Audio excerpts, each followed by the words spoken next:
La Nueva Versión Internacional dice: yo le pediré al Padre y Él les dará otro consolador. Porque ¿quién era el primer consolador? Diga Jesús. Jesús era el primer consolador. Entonces Jesús está orando al Padre para que envíe otro consolador, para que los acompañen siempre, dice, siempre. El Espíritu de verdad, a quien el mundo no puede aceptar. ¿Quién no acepta el Espíritu de verdad? Diga, el mundo. ¿Quién es el mundo? Diga, los incrédulos. Los incrédulos no aceptan el Espíritu de verdad, que es el Espíritu Santo, porque no lo ve ni lo conoce. Así es como ve el mundo el Espíritu. Pero ustedes, dígale a la persona que tiene al lado, tú sí lo conoces. Al menos tienes la posibilidad de conocerlo si todavía no lo conoces. Entonces tienes que cantar: anhelo conocerte, Espíritu Santo. Esa canción tiene el propósito de que confesemos que necesitamos una relación estrecha con Dios a través del Espíritu y conocer a Dios a través del Espíritu para que podamos reflejar la vida del Espíritu. Y entonces en el tránsito de la vida, en el viaje a la vida que voy llevando, cuando la adversidad se presente, sepa enfrentarla como una lección de mi Padre Celestial para crecer, porque cada una de las adversidades es un instrumento de Dios para que tú y yo crezcamos. No te veas diciendo: ay no, lo que pasa es que yo sí quisiera crecer, yo quisiera orar, pero es que mi esposo es tan insoportable. No, tu esposo es un instrumento de Dios para forjar su carácter en ti. Tu esposa es un instrumento de Dios para forjar su carácter en ti. Mis 5 hijos, son cada uno un pequeño instrumento de Dios para forjar su carácter en mí. Por eso me preguntan: ¿cómo haces tú con 5 niños? Esa pregunta es la pregunta que más me... ¿Cómo haces tú con 5 niños? Pues voy donde mi padre en la mañana y recargo baterías. Y le pido que me enseñe a mirar a mis hijos, a mi esposa, desde su perspectiva, con sus ojos, para no irme contra ellos, sino para entender que cada una de las circunstancias es un instrumento de Él. Entonces dice: el Espíritu de verdad, a quien el mundo no conoce ni puede aceptar porque no lo ve ni lo conoce, pero ustedes sí lo conocen porque vive con ustedes y estará con ustedes. Es una promesa que se cumple, puesto que la palabra en Efesios capítulo 1 dice: vosotros sois sellados con el Espíritu Santo de verdad. Tú eres sellado con el Espíritu Santo. Cuando tú recibiste a Cristo como Señor y Salvador, tú fuiste sellado con el Espíritu Santo. Tienes el sello del Espíritu. Y dice la palabra que el Espíritu Santo es las arras de nuestra herencia, es decir, la garantía de nuestra herencia. Garantía. Hay una garantía de que tú fuiste comprado. Haz de cuenta que hiciste un negocio y te pusieron un sello. Aquí está. Este es el sello de garantía. Ahí está la firma. Cuando tú llegas delante de Dios, Dios te dice: tú estás sellado. ¿De qué te estás quejando? Estás sellado. Ahora, ¿dónde está la vida del Espíritu en ti? ¿Qué has hecho con la vida del Espíritu en ti? ¿Qué tanto alimentas el Espíritu en tu vida? ¿Te estás alimentando a ti mismo o estás alimentando el Espíritu? Si entendemos que el cristianismo no es una religión, si estamos convencidos que el cristianismo es un estilo de vida, transferencia de vida en la que Cristo viene a morar en ti a través del Espíritu y que Cristo vive su vida a través de la tuya, ¿qué tanto hay de Cristo en ti? Como para que tú mires la vida desde la perspectiva de Dios. ¿Qué tanto hay de Cristo en ti? Y si no hay de Cristo en mí, clamar y decirle: Señor, necesito más de ti. Estoy seguro que Él te llena hasta rebosar. Por eso el salmista decía: mi copa está rebosando. Qué lindo decir eso, ¿verdad? ¿Sabe qué significa decir mi copa está rebosando? Significa que está lleno del Espíritu, saturado del Espíritu. Y es la llenura que debemos buscar. Todos los días debemos buscar esa llenura del Espíritu para que siempre esté con nosotros. Él trabaja continuamente con el creyente para llevarlo a nuevos niveles de conciencia. Escúcheme, nuevos niveles de conciencia, porque las cosas que para mí antes eran justificables, mis actitudes justificables, no, lo que pasa es que yo soy así, no, lo que pasa es que mi papá era así gruñón y yo también soy gruñón. Todas esas cosas comienzan a ceder porque Él comienza a renovar tu conciencia. Y comienza a hacer de ti una nueva creación, para que esa nueva creación refleje la gloria de Dios. En otras palabras, estamos siempre dirigiéndonos hacia algún lugar espiritualmente y deberíamos estar disfrutando el viaje. Deberíamos estar disfrutando el viaje. Ir en busca de la voluntad de Dios para nuestra vida al permitirle que trate con nosotros en cuanto a actitudes y asuntos que debemos entregarle de verdad. Ahora, importante paso a seguir.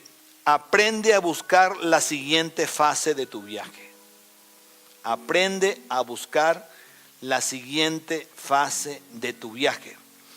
En nuestro viaje de salida al pueblo donde fuimos, que según los cálculos, según el Google Map, estaba a 8 o 9 horas, terminamos empleando 12.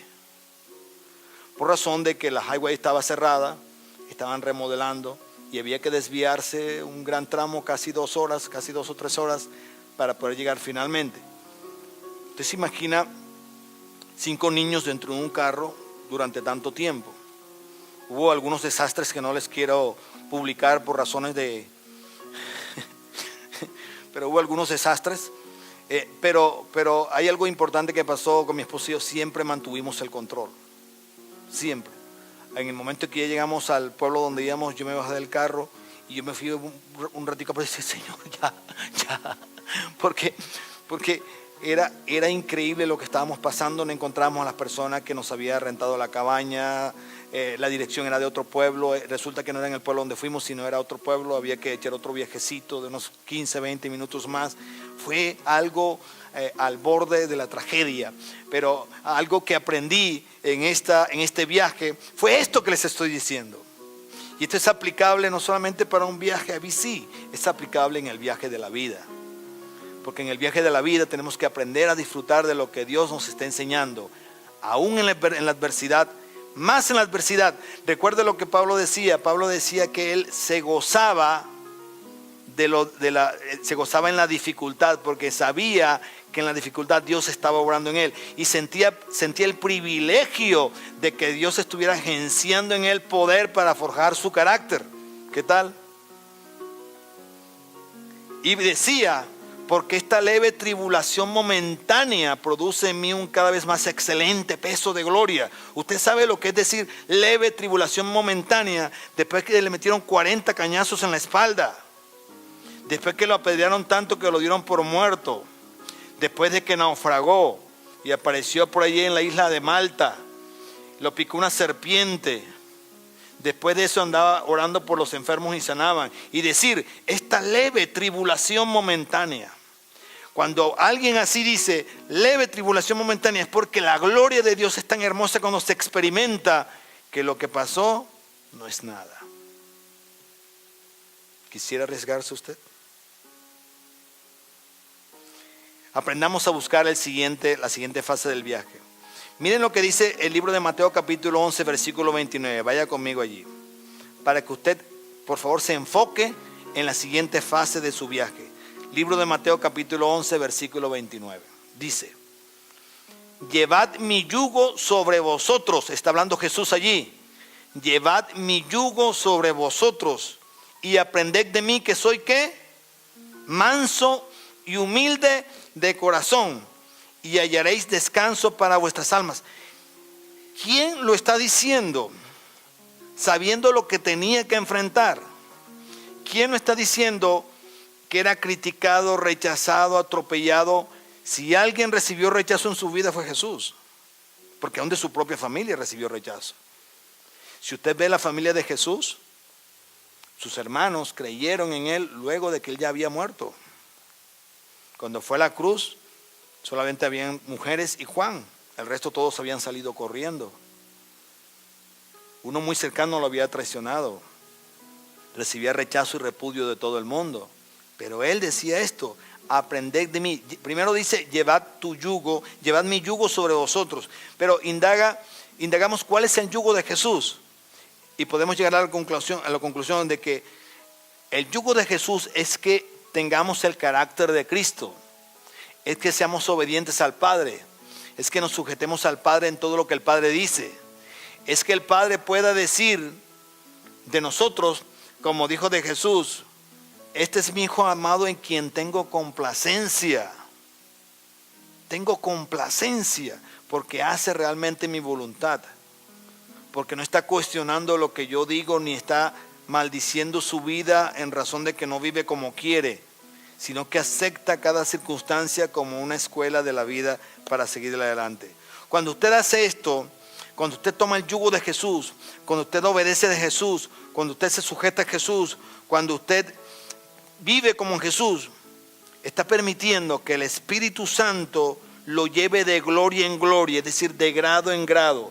No se va a quedar en los dulcecitos del reino, no se va a quedar en las añadiduras, no se va a quedar en el descontento como cuando a un niño le dan algo y dice, bueno, sino que va a seguir en el viaje de la vida aceptando que cada una de estas cosas las ha permitido Dios para que usted crezca y madure.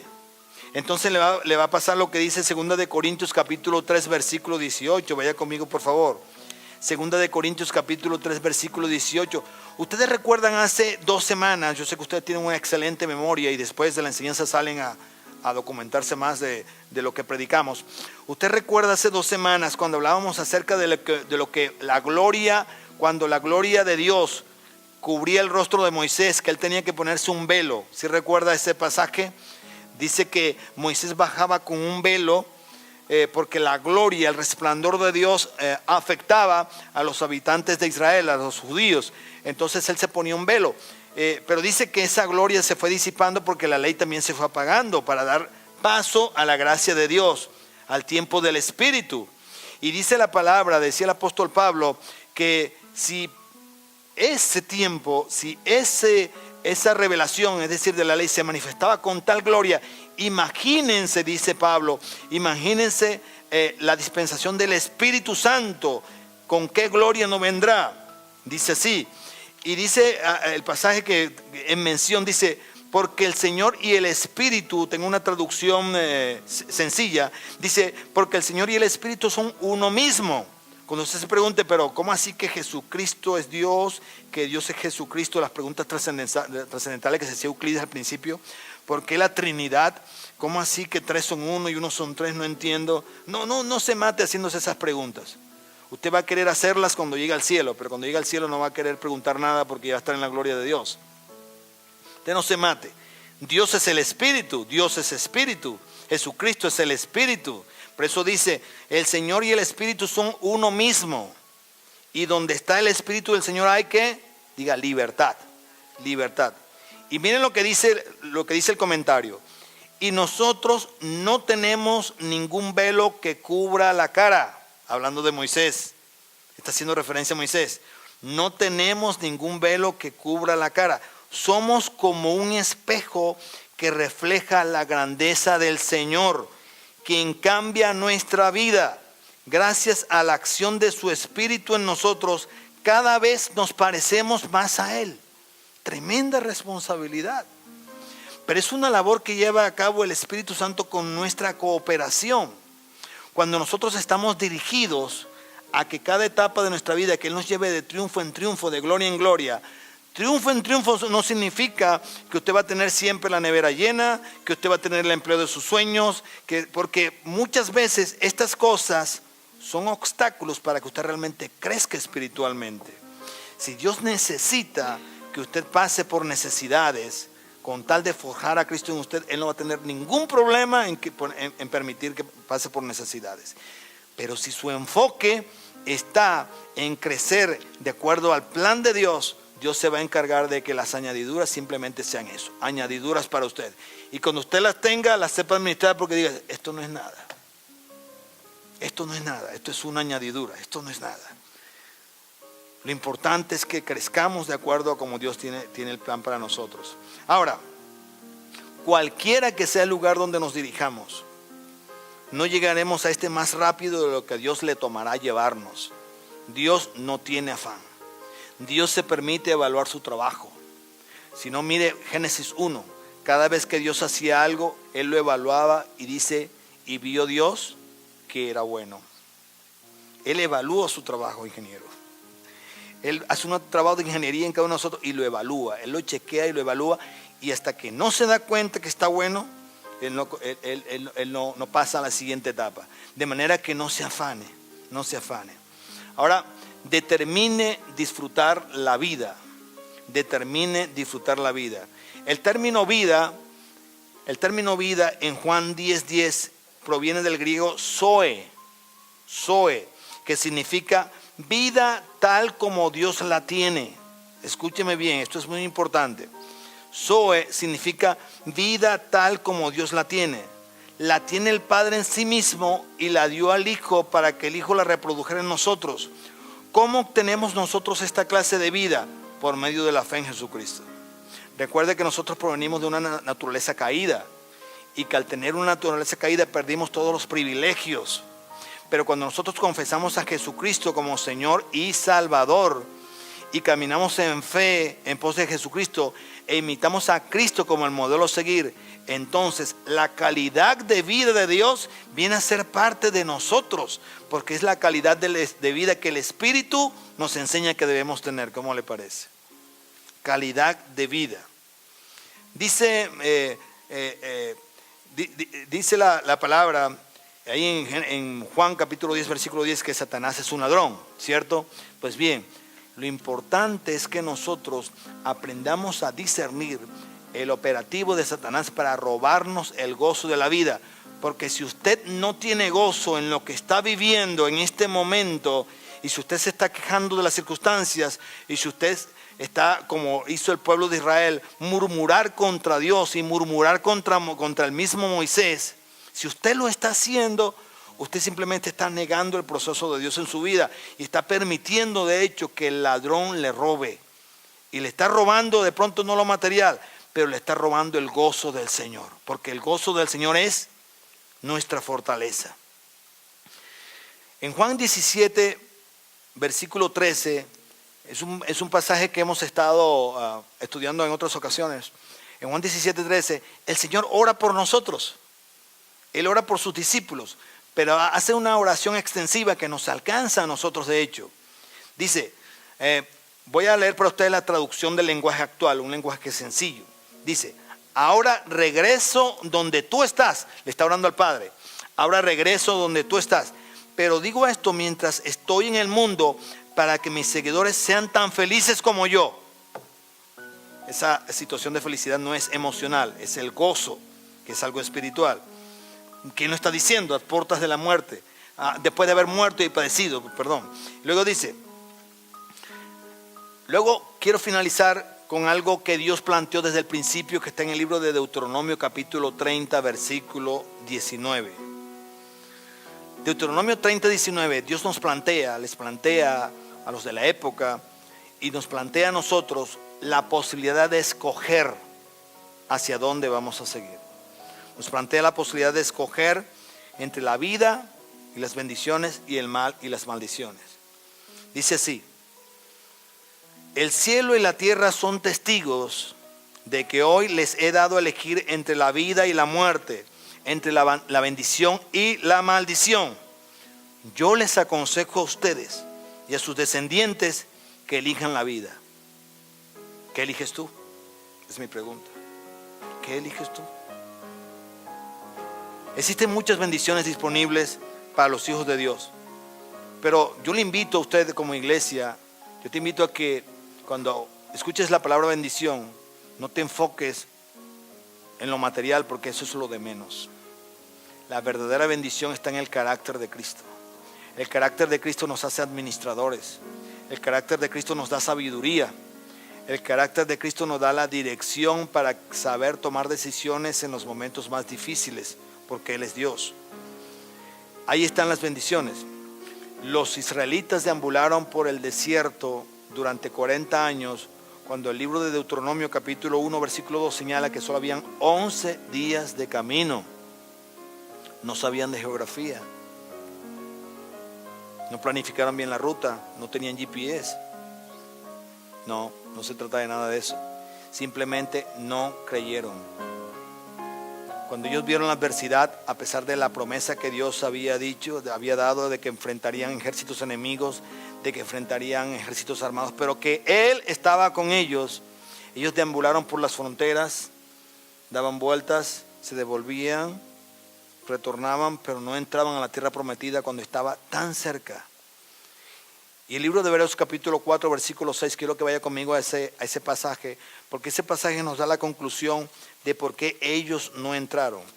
Libro de Hebreos capítulo 4, versículo 6. Vaya conmigo allí y se dará cuenta de una palabra que le va a servir. Fíjese la distancia que hay entre Deuteronomios y Hebreos, pero el escritor de Hebreos nos habla acerca de lo que pasó realmente, de por qué ellos no pudieron entrar.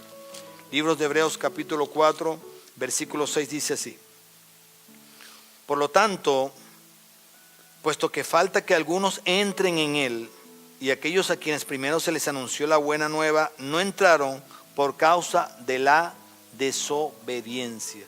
¿Por qué no entraron? Por causa de la desobediencia. Yo le invito a que se ponga de pie y que le entregue su vida al Señor. Nosotros decimos: Jesús, tú eres mi Señor y Salvador, pero lo decimos muy rápido. Señor quiere decir dueño. Y cuando yo le digo: Jesús, tú eres mi dueño, le estoy diciendo: tú tienes desde ahora, tú eres quien dirige mi vida. Y de acuerdo a tus principios, de acuerdo a tu directriz, no de acuerdo a la mía. Yo creo que esta es una seria advertencia para una iglesia a la cual Dios ha llamado a la sobreabundancia. Gracias por esos amén.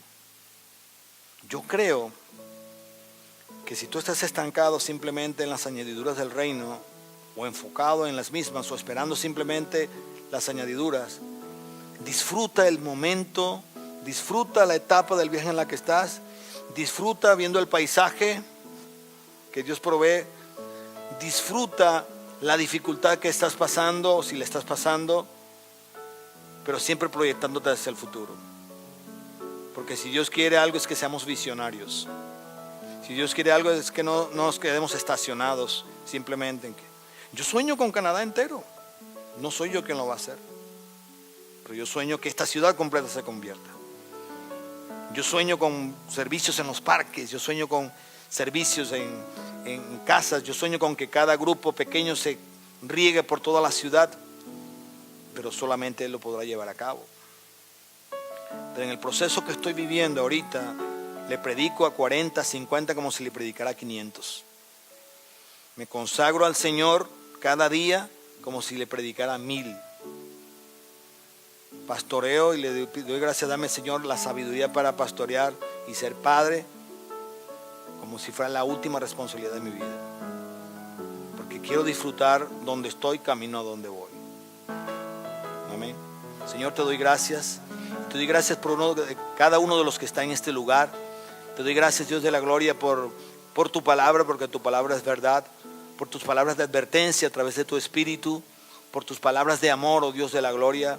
Por tu misericordia para con nosotros, que nos adviertes antes de que demos pasos desacertados, Dios. Porque nos hablas con claridad, oh Dios de la gloria. Y yo oro porque cada uno de los que está en este lugar, Señor, cada uno incluyéndome a mí, esta palabra se convierta en una realidad, en una vida, en nuestros corazones, Señor. Y podamos deleitarnos en el tiempo que estamos viviendo. Si tú no te estás deleitando en este momento, si has comenzado a caminar en círculos, si sientes que tu vida se ha estancado por causa de que las cosas no se estén dando como tú lo has proyectado, yo te pido que pases al altar, te postres delante de Dios y que de esa manera podamos orar por ti, podamos apoyarte en oración, podamos ministrarte al Espíritu y de esa manera tú puedas emprender un viaje, retomar el viaje que Dios tiene para ti.